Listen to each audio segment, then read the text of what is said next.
Hi guys, may hawak po akong lizard. Kinuha ko po ito. Nilalaruan ni Mulat. Ayan si Mulat.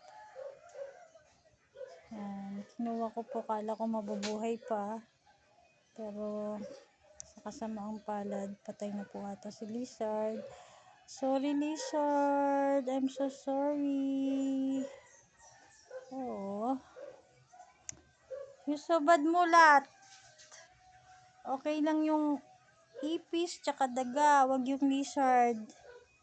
Bite kaya ng lizard, pumapatay sila ng mga lamok tsaka insects. Oh, still breathing. Mihinga pa po yung lizard. So, kailangan ko lang siya sigurong daling sa lugar na makakasurvive siya. Oh, i-ano ko kaya siya yan, i-ano siya, i-pump yung resuscitation para magkaroon siya ng air. Oh, sorry. Oh, buhay pa siya. Oh, gumagalaw siya. Mulat! Mulat! Ikaw Psst! Look at mommy. Look what you done, oh. Mulat, listen to mommy. You can kill cockroach and rat, but not this one. This one is a good one. Yung mga lizard will kill, pumapatay po sila ng, they kill mosquito, English po more. Mosquito and other insects. Yan, nakakatulong po ang lizard sa atin. Lalo na sa mosquito, paano pag napatay nila yung dengue mosquito, di nakatulong sila sa tao. Di ba po?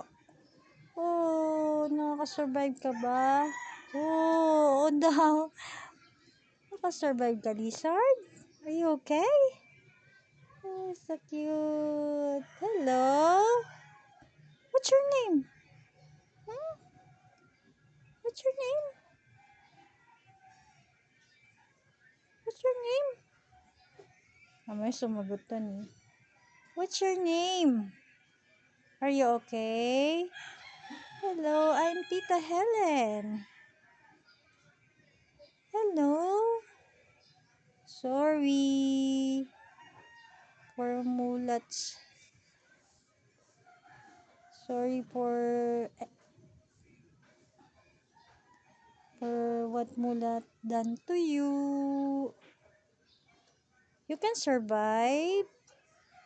Breathe. Inhale, exhale. Wait lang, Nay. I'm vlogging. Someone asking to me. Teka lang, Nay. Wait lang. Okay. I will put you somewhere na safe ka, ha? Sana makasurvive ka and see you later. Pakita ka sa akin ulit. Papa, ay, pinupuntahan siya ng antik. Sa kamay ko. Yun po yung antik ko. Baka kagatin ako ng antik. Bye-bye na po. Bye-bye, lizard. I love you. I love you. Nabuhay ka ba, lizard? Nabuhay ka ba, lizard? Lizard. Ang cute pala ng mga lizard. Oh, humihinga pa po siya. Okay po, that's our video for today about mulat, the lizard killer, and lizard. Say goodbye, lizard. Bye. Are you okay? Are you okay, lizard? Oh, humihinga pa po siya yan. Okay po, that's all for today. Thank you for watching. Ingat!